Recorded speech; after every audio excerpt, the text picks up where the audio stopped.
Helldivers 2 was never supposed to win. Some games spend years preparing for success. Massive marketing campaigns, expensive cinematic trailers, celebrity appearances, millions of dollars invested before a single player even launches the game, and then they fail anyway. We've seen it happen so many times that it almost feels normal now. A publisher promises the future, the trailers look incredible, the hype reaches impossible levels. Then the game launches, disappoints players, and quietly disappears from the conversation within a month. But Helldivers 2 followed a completely different path, because Helldivers 2 was never supposed to become one of the biggest games of 2024. Nobody expected it, not Sony, not gaming journalists, probably not even Arrowhead themselves. The original Helldivers was never a giant franchise. It had a dedicated community. It had loyal fans who would defend it in every comment section. But it was a niche game. The kind of game people respected but rarely talked about at the dinner table. It wasn't Call of Duty, it wasn't Battlefield, it wasn't Destiny, and it definitely wasn't the type of franchise that usually dominates the entire gaming industry overnight. Then something strange happened. Helldivers 2 launched, and within days it felt like the entire internet was talking about Super Earth. Social media exploded, memes spread everywhere, in every language. People started talking about democracy like they were elected officials of a fictional government. Players proudly sacrificed themselves for objectives that barely mattered in the grand scheme of anything. Entire squads were wiped out because somebody accidentally called an airstrike on their own position. And somehow that made everything even more entertaining, not less. The game wasn't just successful, it became a phenomenon. And the more I watched it happen, the more one question kept returning to my mind. Why? Why Helldivers 2, of all games?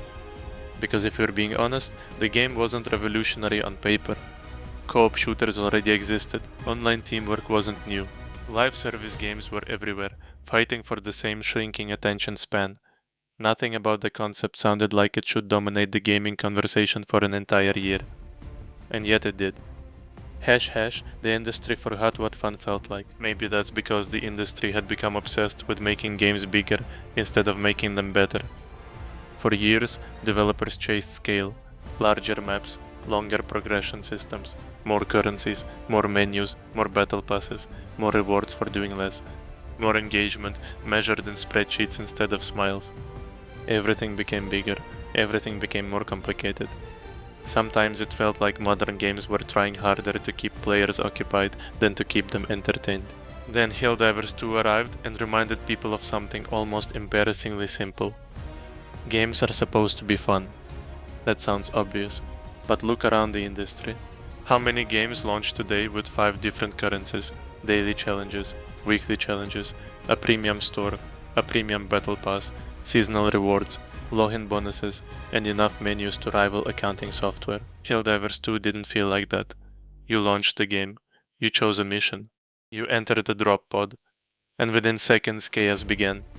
No endless setup, no 15-minute tutorial, no artificial wall standing between the player and the fun. Just action. Immediate, chaotic, unpredictable action. And maybe that's exactly what players had been missing without realizing it. Because Helldivers 2 wasn't really selling a progression system. It was selling stories. The accidental grenade that wipes out half your squad in 1 second. The extraction that succeeds with 1 second left on the clock. The heroic, pointless sacrifice that somehow saves the entire mission. The teammate who survives odds that shouldn't have been survivable. Those are the moments players remember the next morning. Those are the moments players record, clip, and send to friends at 2 in the morning. And those are the moments that made Helldivers 2 feel different from everything else on the market. When success becomes the enemy. But success creates its own problems. The moment Helldivers 2 became one of the biggest games in the world, the rules quietly changed. Players stopped judging it like a surprise hit. They started judging it like a giant that owed them something. And giants are held to a completely different standard. The community wanted more content. More enemies, more planets, more weapons, more missions, more updates, faster, on a schedule no studio could realistically sustain. The problem is simple. No studio can satisfy millions of players forever, especially not all at once. Soon the first cracks began to appear, not because the game was bad, not because the developer stopped caring, But because success moves faster than development ever can, the servers struggled under the weight of their own popularity. Players waited in queues just to play a game they'd already paid for. Systems built to support thousands suddenly had to carry millions. The game became a victim of its own success story. For most studios, that sounds like a dream problem to have. For Arrowhead, it very quickly became a nightmare. Every update was dissected. Every balance decision was put on trial. Every patch note turned into a battlefield of its own. And then came the controversy that changed everything. ## the PSN requirement. At first, it sounded like a minor technical footnote, a line buried in an update. But within days, it became one of the largest player revolts in modern gaming history. The community exploded. Negative reviews flooded Steam by the tens of thousands. Social media became a war zone of its own. Players who had spent months defending the game online suddenly turned their anger towards Sony. And for the first time, Helldivers 2 wasn't fighting Terminids, it wasn't fighting automatons. It was fighting its own community. And that is exactly where this story becomes genuinely interesting. To understand why the PSN controversy hit so hard, you first have to understand something about this particular community. Most gaming communities are divided by nature. Players argue about everything: weapons, balance, developers, business decisions made in boardrooms they'll never see. But Helldivers 2 was different, at least for a while. For a brief, strange moment, it felt like millions of players were united by a single shared joke. The joke was democracy. Every mission became part of a larger, ridiculous, beautiful narrative. Every victory mattered, even the meaningless ones. Every defeat felt personal, even when it was nobody's fault. Players weren't simply grinding experience points in a vacuum. They were participating in a war that felt, somehow, real. At least that's what it felt like from inside the drop pod, and that feeling turned out to be an incredibly powerful piece of game design. ## the power of a shared fiction. The Galactic War wasn't a revolutionary mechanic by itself. Other games had attempted similar living world systems before, with mixed results. But Helldivers 2 made it feel real in a way few others had managed. Everyday players logged in just to see how the front lines had shifted overnight, which planets had been liberated, which sectors had quietly fallen, which enemy faction was advancing while everyone slept. For the first time in years, players felt like they were contributing to something larger than their own individual stats. And perhaps the smartest thing Arrowhead ever did was understand the quiet power of roleplay. The game never forced anyone to participate in the fantasy. Instead, it simply made room for it. Players willingly became citizens of Super Earth. They willingly spread propaganda in chat, in memes, in reviews. They willingly celebrated victories and mourned defeats that, on paper, changed nothing about their lives. What started as a joke slowly hardened into one of the strongest, strangest communities in gaming. But communities like that are fragile in their own way. The stronger they become, the more emotionally invested they become. And emotionally invested communities react with real force when trust is broken. ## when trust breaks. The PSN controversy was never really just about account linking. If it had happened during launch week, players probably would have grumbled and moved on within a day. The timing is what made it different. By that point, players had already invested hundreds of hours into this fictional war.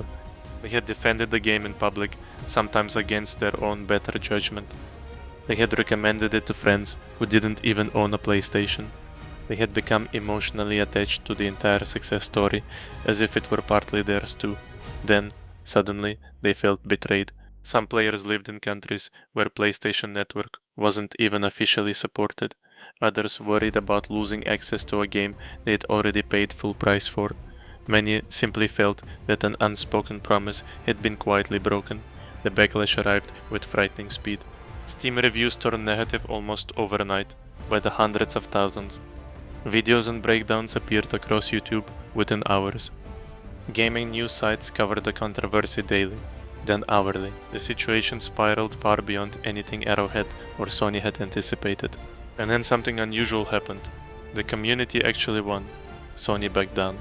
The requirement was quietly cancelled. Players celebrated like they had liberated another planet. The review bombing campaign ended almost as fast as it started. The headlines moved on to the next story. For a moment it genuinely looked like the crisis was over. A wound that never fully closes. But here's the thing about trust. Once it's damaged, it rarely returns exactly the way it was before. Some players never came back at all, others stayed, but with one eye permanently on the exit, and Arrowhead found itself in a position very few studios ever truly experience. They had achieved extraordinary, almost accidental success, but now they had to maintain it indefinitely under a microscope. That is often the hardest part of the entire journey, because success quietly rewrites expectations. When Helldivers 2 launched, people were pleasantly surprised by how good it was. Months later, those same people expected nothing short of perfection. And perfection by definition is impossible to deliver on a live schedule. Every update became a controversy waiting to happen. Every weapon adjustment sparked a fresh argument across every platform. Every balance patch created a new set of grievances overnight. One group of players wanted the game harder, another group wanted it easier. Some wanted stronger weapons and bigger explosions. Others wanted more realism and tighter survival mechanics. Every single decision pleased one side while quietly frustrating the other, and suddenly Arrowhead ran headfirst into a problem faced by every successful live service game in history. The larger the audience grows, the harder it becomes to satisfy any of it. The same community that helped build the game's reputation now expected constant improvement, forever. Constant content, constant innovation, constant proof that the war was still worth fighting. The war could never stop, not even for a week. Because the moment it stopped moving forward, players would start quietly moving away. The quiet chapter after the storm. And eventually, that's exactly what began to happen. The player count started to fall. Not because the game suddenly became terrible overnight, not because players had started hating it, but because every viral success eventually collides with reality. The excitement of discovery fades, the way it always does. The novelty wears thin, no matter how good the core game remains. Players move on to whatever launches next. New releases compete for the same finite hours in everyone's day. The internet, restless as ever, finds a new obsession to argue about. And that's where Helldivers 2 quietly entered its next chapter. Not the chapter of explosive, unstoppable growth, but the chapter of survival. The harder chapter. The one where a studio has to prove, update after update, that lightning doesn't need to strike twice to still mean something. Because Helldivers 2 was never supposed to win in the first place. It won anyway. And now the real test isn't whether it can win again. It's whether it can simply last.